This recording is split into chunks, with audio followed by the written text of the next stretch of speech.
Celui-ci, précédé de son petit bouclier, s'avança vers David. Il l'examina et lorsqu'il vit devant lui un jeune homme roux, belle de figure, il le regarda avec mépris. Il lui lança: est-ce que tu me prends pour un chien pour venir contre moi avec un bâton? Puis il le maudit par ses dieux. Approche un peu, ajouta-t-il, pour que je donne ta chair à manger aux oiseaux du ciel et aux bêtes de champ. À quoi David répondit: tu marches contre moi avec l'épée, la lance, le javelot. Moi, je marche contre toi au nom de l'Éternel, le Seigneur des armées célestes, Amen. le Dieu de bataillon d'Israël, que tu as insulté. Car ainsi, ce que j'aime encore, aujourd'hui même, l'Éternel me donnera la victoire sur toi. Je Yes. t'abattrai, je te couperai la tête avant ce soir. Je donnerai les cadavres des soldats philistins à manger aux oiseaux du ciel et aux bêtes sauvages de la terre. Alors toute la terre saura qu'Israël a un Dieu. Alors toute la terre saura que ministère, prière et famille a un Dieu. Alors Amen. ta famille Amen. saura que vraiment, quand tu te lèves chaque soir, chaque matin, pour te connecter, tu te connectes à un endroit où il y a un Dieu. Amen. Oui, bien-aimés, nous allons essayer un peu de nous entretenir pour cette exhortation où nous sommes en train de faire tomber, chuter les hommes forts. J'ai aimé hier, on nous a parlé de la révélation. Il faudrait avoir une révélation sur l'homme fort, le connaître pour le terrasser. Et j'ai compris aussi dans ce verset, Israël était en guerre avec le Philistin. Et dans cette guerre, il y avait une autre règle de jeu qui a été établie, où il s'était convenu qu'il y aura un guerrier de la part d'Israël qui sortira et affrontera un autre guerrier de Philistin. Le vainqueur donnera la victoire à son camp et l'autre partie deviendra des esclaves des autres. C'était ça le deal. Et puis, ça traînait pendant longtemps. Et ici, j'ai compris que Israël, c'est comme ta maison. Israël, c'est comme ta famille. Israël, c'est comme la maison d'un enfant de Dieu qui est assiégé par l'ennemi, qui cherche à nous détruire, qui cherche à nous assujettir, à nous faire du mal, à nous faire pleurer. Parce que le géant, quand il s'élève, ce n'est pas pour te laisser dans la paix. Le géant, quand il s'élève, ce n'est pas pour te laisser jouir de tes richesses. Le géant, quand il s'élève, c'est pour te priver de ta liberté. Israël était privé de sa liberté. Israël était privé de sa joie. Israël était en guerre. C'est que je comprends que les géants que vous voyez, ils inspirent toujours à la peur. Alléluia. J'ai lu, tu as vu que Saül et toute son armée, donc avec ses généraux, avec Jonathan et tous les autres qui étaient des forts, des vaillants guerriers, mais ils avaient eu de la frayeur et de la peur. C'est ce que le géant utilise toujours pour nous faire du mal. Tu verras que dans ta famille, s'il y a un géant, il s'élèvera, il va vous assujettir dans la peur, dans une peur bleue, où vous avez dit, vous pouvez vous dire que c'est cet oncle-là, on ne lui adresse pas la parole. Ces vieux-là, nous savons tous que c'est le sorcier de la famille. C'est lui qui osera lui dire un mot. Il mourra. Moi, je connaissais une famille dans le quartier où nous vivions. C'était une famille du Bas-Congo. Ils avaient beaucoup de biens, beaucoup de richesses. Mais à un moment, il y avait leur père qui était décédé et des oncles qui sont venus du village qui voulaient s'emparer de tout le bien. Tout le monde avait peur. Personne n'osait même dire un mot. Personne. Et nous, on était là, on observait.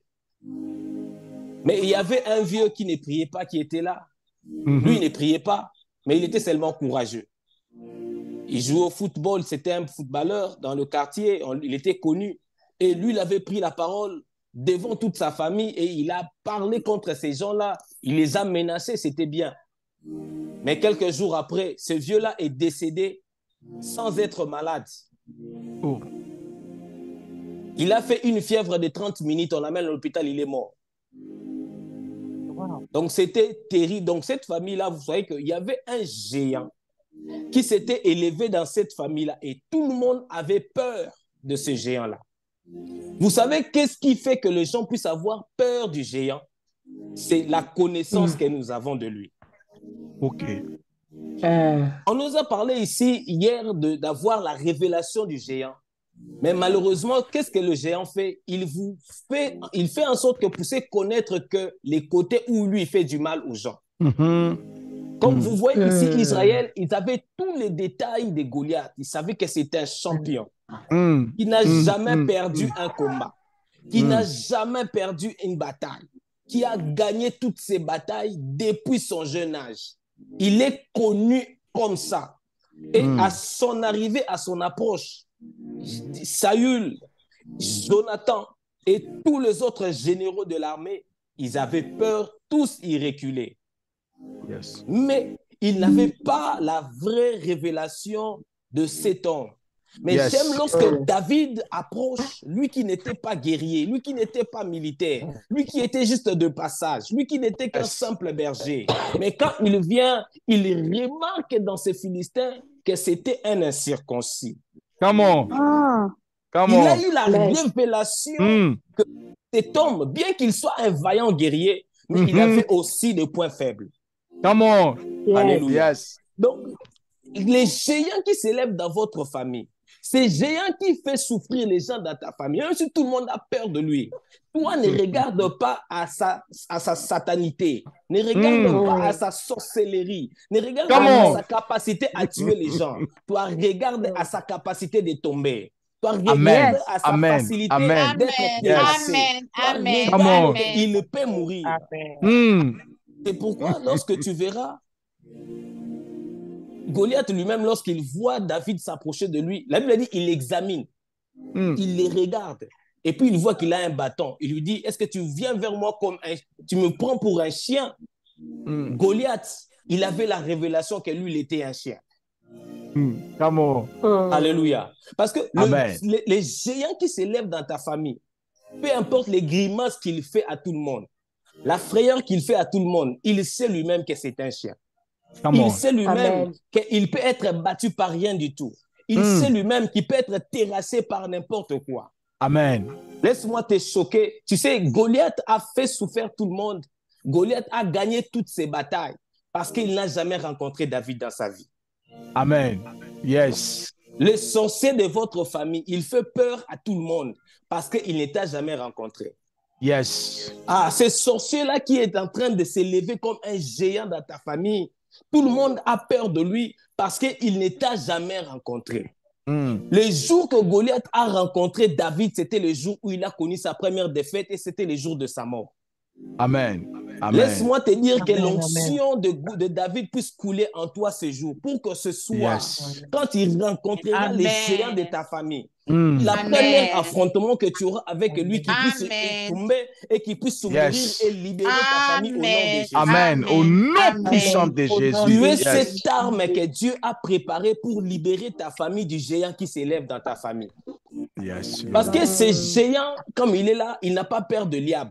Alléluia. Il n'a pas peur de Saül, il n'a pas peur de Jonathan, il n'a pas peur d'Abinadab, il n'a pas peur de tous les frères de David qui étaient des géants comme Saül et Jonathan. Il n'a pas peur d'eux. Mais il va tomber que devant toi, bien qu'il va te minimiser. Il te trouve qu'il est le plus jeune de la famille. Il te trouve qu'il est le plus petit. Mais toi, tu es l'arme que Dieu a prêtée pour détruire les géants. Alléluia. Amen. Alléluia. Amen. La Bible dit que la Bible parle du forgeron Dieu, il est celui qui crée le forgeron, c'est lui qui crée l'arme. Et il est aussi celui qui crée les destructeurs de l'arme. Amen. Si ce géant est une arme que Dieu a permis qu'il soit dans votre famille pour faire du mal, mais j'aimerais t'informer que toi aussi, Dieu t'a créé pour détruire les destructeurs de ta famille. Amen. Toi aussi, tu es une Alléluia. arme que Dieu a placée Amen. pour détruire le Amen. destructeur de ta famille. Amen. Je pense que quand Dieu était en train de te concevoir pour que tu viennes sur terre, parce qu'il avait vu un géant qui menaçait une famille, et il a fait en sorte que tu viennes. Parce que quand Isaïe a eu tous ses enfants, il pouvait bien s'arrêter. Mais Dieu a vu, il y a un jour, Goliath sera là. Abinadab ne sera pas. Il a tout fait pour que David soit là et pour que ce David qui vienne faire tomber ce Goliath. Amen. C'est pourquoi, bien aimé, quand tu dois voir la révélation du géant qui est dans ta famille, vois la révélation de ces géants-là, cherche à connaître ses faiblesses. Cherche à connaître par où il peut tomber. Cherche à connaître par où il peut facilement être pris pour être balayé de ta vie. Yes. Parce que si tu as juste la révélation, c'est bien. Mais cherche à connaître ses faiblesses parce qu'il en a. Parce que le diable, il n'est pas omnipotent, il n'est pas omnipuissant comme notre Dieu. Yes. Il a un semblant de puissance. C'est pourquoi la Bible l'appelle, il est comme un lion rugissant. Parce qu'il n'est pas le lion. Yes. Il est comme un lion. Il rôde comme un lion. Il rôde comme un lion, mais il ne l'est pas. Il donne l'impression d'un lion. Amen. En réalité, c'est quelque chose de petit qu'on peut facilement écraser. Yes. Et j'aime encore une chose. Et lorsque David vint vers lui, il le minimise.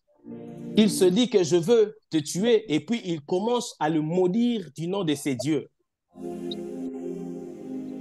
Et puis, il dit que tu m'amènes un bâton, tu me prends pour un chien. Mais David lui répliqua directement, toi, tu t'adresses à moi. Tu viens me combattre avec un javelot, avec la lance, avec une épée. Mais moi, je te combats au nom de l'Éternel des armées. Amen. Et il lui dit ensuite qu'aujourd'hui, je vais te décapiter et ta chair sera donnée aux oiseaux du ciel. Yes. Ici, j'ai remarqué qu'il y a eu une force dans la déclaration de David. Parce que le combat, avant que ça soit un combat physique, ça a d'abord été un combat de déclaration. Ok. Celui-ci, il déclare que tu es tout petit, tu me prends pour un chien, mais aujourd'hui, je vais te tuer. Avant de le tuer, il les maudit du nom de ses dieux. Il a utilisé les déclarations. J'aimerais te dire, bien-aimé, dans les combats spirituels, les déclarations ont une force extraordinaire. Yes. Amen. Les déclarations ont une force extraordinaire. Comme j'étais en train de vous parler de ces vieux du quartier qui avaient fait en sorte de proférer des déclarations, mais ils n'avaient pas quelqu'un sur qui ils pouvaient reposer. Les déclarations auront de la force, auront de l'énergie, auront de la puissance qui est située en Jésus. Amen. Alléluia. C'est pourquoi tu verras que David dira, je viens contre toi au nom de l'Éternel des armées. Quand tu vas déclarer contre l'ennemi, si tu es vraiment caché en Christ, sache que tes déclarations auront de l'ascendance sur l'ennemi. Déjà sur le point de déclaration, quand Goliath a fait sa déclaration, David a fait sa déclaration. David avait déjà gagné le combat sur le plan de déclaration. En termes de déclaration, la victoire était déjà du camp de David. Et le combat physique n'était pas un combat parce que ça n'a même pas duré. C'était juste une seule pierre et le monsieur est tombé. Parce qu'il avait déjà perdu la bataille dans la déclaration. Lui, il venait avec les noms de ses dieux. Mais David est venu avec le Dieu du ciel, l'Éternel des armées, qui était avec David. Alléluia. C'est pourquoi ce soir, bien-aimé, j'aimerais te dire, tu dois t'élever dans la prière et tu vas vraiment cibler les faiblesses de ton ennemi et tu vas utiliser les paroles de déclaration pour terrasser les sorciers qui sont en train de s'élever comme des géants dans ta famille. Il y a de ces géants qui s'élèvent comme les célibats dans des familles. Il y a de ces géants qui s'élèvent comme l'infertilité dans des familles. Il y a de ces géants qui s'élèvent comme le manque de progrès dans des familles. Mais je te dis, bien-aimé, toi, tu as été programmé par Dieu.